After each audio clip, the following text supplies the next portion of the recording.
Hello, everybody. I just want to make a few quick remarks to expand on some things that I said yesterday. Obviously, Tuesday was a big election. I congratulated the Republicans and consoled some of our Democrats about the results. And I think it's clear that the voters sent a message, which is they want us to focus on the economy and jobs and moving this country forward. They're concerned about making sure that taxpayer money is not wasted, and they want to change the tone here in Washington, where the two parties are coming together and focusing on the people's business as opposed to scoring political points. I just had a meeting with my cabinet and key staff to let them know that we have to take that message to heart and make a sincere and consistent effort to try to change how Washington operates. The folks around this table have done extraordinary work in their agencies. They have cooperated consistently with Congress. I think they are interested in bipartisan ideas. And so they are going to be integral in helping me to root out waste in government, make our agencies more efficient, and generate more ideas so that we can put the American people back to work. Now, at the same time, obviously what's going to be critically important over the coming months is creating a better working relationship between this White House and the congressional leadership that's coming in, as well as the congressional leadership that carries over from the previous Congress. And so I want everybody to know that I have already called Mitch McConnell, John Boehner, Harry Reid, and Nancy Pelosi to invite them to a meeting here at the White House in the first week of the lame duck on November 18th. This is going to be a meeting in which I want us to talk substantively about how we can move the American people's agenda forward. It's not just going to be a photo op. Hopefully it may spill over into dinner. And the immediate focus is going to be what we need to get done during the lame duck session.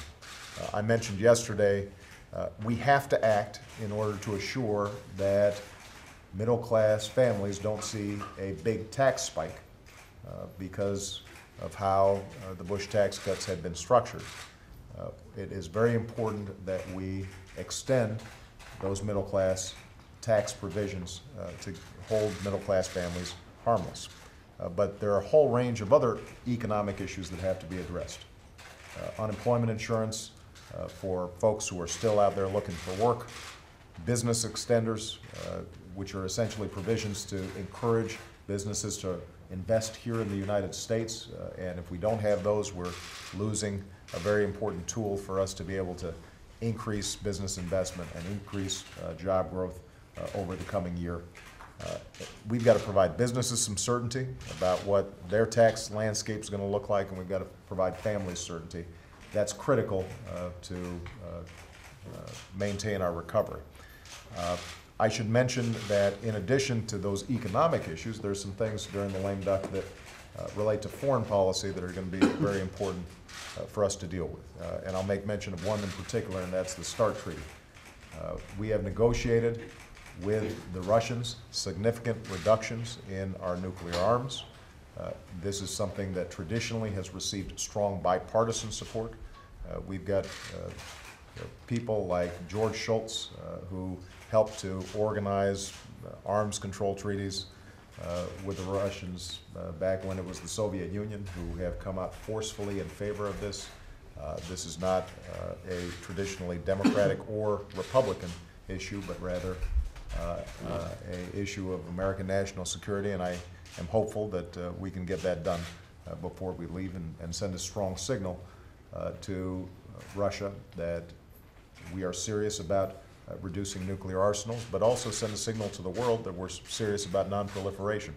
We've made great progress when it comes to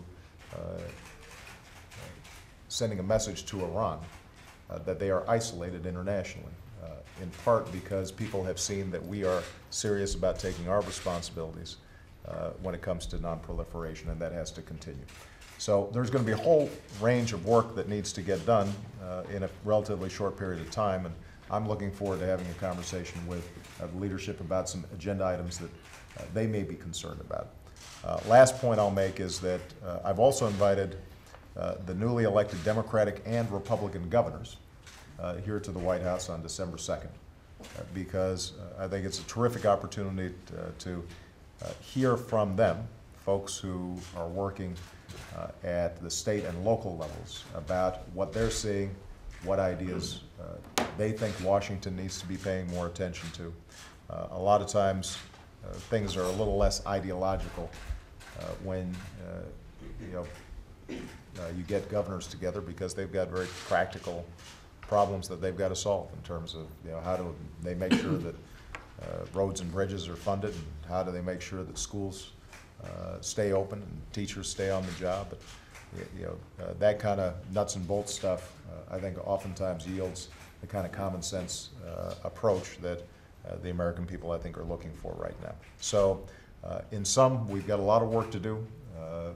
People are still catching their breath from the election. The dust is still settling.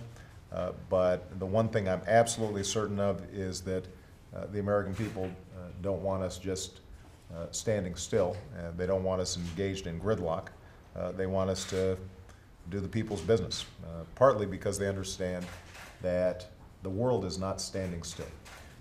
I'm going to be leaving tomorrow for India, and the primary purpose is to take a bunch of U.S. companies and open up markets so that we can sell in Asia and some of the fastest growing markets in the world, and we can create jobs here in the United States of America. And my hope is that we've got some specific announcements that show the connection between what we're doing overseas and what happens here at home when it comes to job growth and economic growth.